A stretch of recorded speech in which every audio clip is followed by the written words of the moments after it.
పెరిగాను. నాకు అందుకే 94లో టికెట్ ఇచ్చారు, రామారావు గారు ఎమ్మెల్యే టికెట్.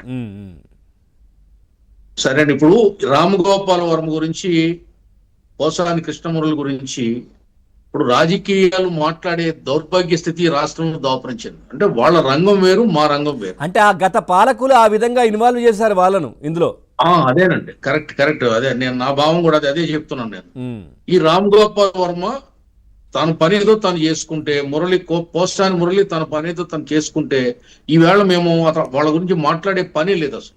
ఇదే రామ్ గోపాల్ వర్మ నేను తెలుగులో సినిమాలు తీయనని పెద్ద ప్రగల్భాలు పలికి ప్రతిజ్ఞలు చేశాడు. ఆఖరిగా బాలీవుడ్ కు పోయి అక్కడ గత్యంతరం లేక తిరిగి మళ్ళీ జగన్మోహన్ రెడ్డిని అడ్డు పెట్టుకుని ఆంధ్రాలో ప్రవేశించాడు.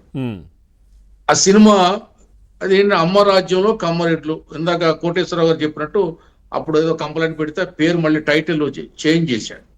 అమ్మ అంటే కమ్మే కదండి, కమ్మరాజ్యంలో కడపరెడ్లు. ఆయన తీసిన సినిమా అదే కదా. ఏంటది అసలు అంటే, రెండు కులాల మధ్య చిచ్చే కదా. కమ్మరాజ్యంలో కడపరెడ్లు అది ఏంటది, ఆ టైటిల్ ఏంటి? అమ్మరాజ్యం అన్నాడు, తర్వాత మార్చాడు. అమ్మరాజ్యం ఎక్కడ ఉంది? ఇక్కడ ఎప్పుడన్నా లేడీ ముఖ్యమంత్రి ఉందా? లేకపోతే ఆయన అభిమానించే లక్ష్మీపార్వతి ఎప్పుడన్నా ముఖ్యమంత్రి అయ్యిందా? ఆవిడ మహా ఇల్లాలని చెప్తాడు ఈయన. అసలు స్త్రీ పట్ల గాని సమాజం పట్ల గాని ఏ విధమైనటువంటి బాధ్యత లేనటి ఒక బడుద్దాయి ఈ రామగోపాల్ వర్మ. ఇతన్ని చాలా తిట్టాలని ఉంది, కానీ తెలుగు భాష గౌరవాన్ని పాడు చేయకూడదని తిట్టలేకపోతాను. ఏ విధమైనటువంటి సందేశాలు ఇతను యువతరానికి ఇచ్చాడండి. ఎంతమంది యువకులు ఇతను యొక్క టీజర్స్, మీరు అన్నారు టీజర్స్ తీస్తాడు, సినిమాలు తీయడం. ఆ టీజర్స్ చూసి నాశనం అయిపోయారు యువకులు. అంటే ఒక వయసులో ఉన్న కుర్రాడికి ఆడది తప్ప రెండో ప్రపంచం లేదు, కామం తప్ప రెండో యావం ఉండకూడదని చెప్పి ఒక ప్రబోధన చేశాడు ఇతను. దేవుడు లేడు, దెయ్యం లేదు, పురాణాలు లేవు, నీతి లేదు, నైతికత లేదు, విలువలు లేవు, సమాజంలో కామం ఒకటే ఉంది, స్త్రీ ఒకటే ఉంది, ఆ స్త్రీకి కూడా వలువలు ఉండకూడదు, అవి తీసేయాలి, నగ్నంగా నిలబెట్టాలి, అర్ధనగ్నంగా నిలబెట్టాలి. సెక్స్ సెక్స్ సెక్స్ సెక్స్ ఏంటండి ఇది? సృష్టిలో ఒక భాగం సెక్స్. అది అన్నమయ్య సినిమాలో చెప్తారు. అన్నమయ్య సినిమాలో నాకు భయం కూడా లేదంటాడు, కానీ కూటమి ప్రభుత్వం భయం రుచి చూపించినట్టుంది.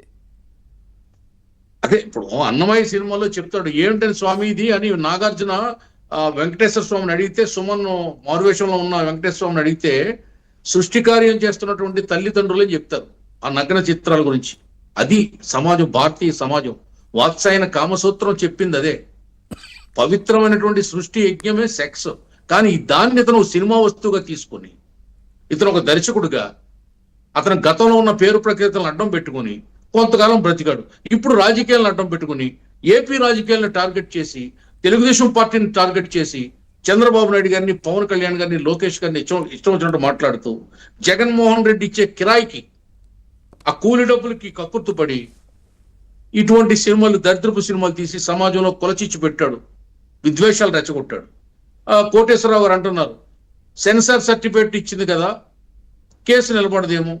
కేసు నిలబడవచ్చు, నిలబడకపోవచ్చు. సెన్సార్ సర్టిఫికేట్ ఇచ్చినంత మాత్రాన, లేకపోతే రాష్ట్రపతి అవార్డు ఇచ్చినంత మాత్రాన కేసు పెట్టకుండా ఉండలేం కదా. అంటే సాగర్ గారు, కొన్ని సినిమాలకు సెన్సార్ సర్టిఫికేట్ ఇస్తుంది, ఆ తర్వాత కూడా రిలీజ్ అయిన తర్వాత కూడా చాలా వివాదాలు కావచ్చు, కేసులు కావచ్చు, ఇట్లాంటివన్నీ కూడా ఆ తర్వాత ఈ సినిమాను బ్యాన్ చేయడాలో, లేదంటే ఆ అంశాలు కట్ చేయడాలో, ఇట్లాంటివి జరుగుతుంటాయి కదా ఇచ్చిన తర్వాత. సార్, వీరబ్రహ్మం గారి సినిమాలో, అన్న ఎన్టీఆర్ గారు తీసిన సినిమాలో ఆ వేమనది చిన్న స్టోరీ చూపిస్తారు.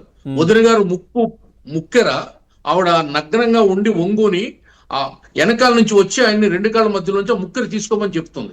ఆ సీను అన్నగారు తీస్తే 3 సంవత్సరాలు సెన్సార్ బోర్డు ఆఫ్ చేసిందని సినిమాని. అప్పుడు అన్నగారు ఫైట్ చేసి 3 సంవత్సరాలు ఫైట్ చేసి సినిమాని రిలీజ్ చేశారు. ఈ సినిమాకి ఆయువు పొట్టు ఆ సీనే, అది తీస్తే ఈ సినిమా లేదు, మీరు ఇస్తారా చేస్తారని కూర్చున్నారు అన్నగారు. అది ప్రబోధాత్మకమైనటువంటి సన్నివేశం. ఒక కామాంధుణ్ణి యోగిగా, కర్మయోగిగా, మహాకవిగా, ఆటవలది పద్యాన్ని తెలుగునాట వినిపించినటువంటి కాలజ్ఞాన కర్తగా అందించినటువంటి అద్భుతమైనటువంటి సన్నివేశం. మనిషి మారాడు.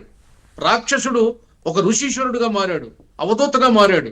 అలాగే ఈ రామ్ గోపాల్ వర్మ ఈ కేసులతో ఈ ఈ ఈ యొక్క ప్రభుత్వం, ఇప్పుడు మన కూటమి ప్రభుత్వం తీసుకునే చర్యలతో అతనిలో మార్పు రావాలని కోరుకుంటున్నాం. ఎందుకంటే ఇటువంటి చీడ పురుగులు సమాజంలో సమాజాన్ని పాడు చేస్తున్నాయి. డబ్బా పాలలో బొట్టు కిరసనాలు పోతే ఏ విధంగా పోస్తే ఏ విధంగా పాలన్నీ డ్యామేజ్ అయిపోతాయో రైట్. ఈ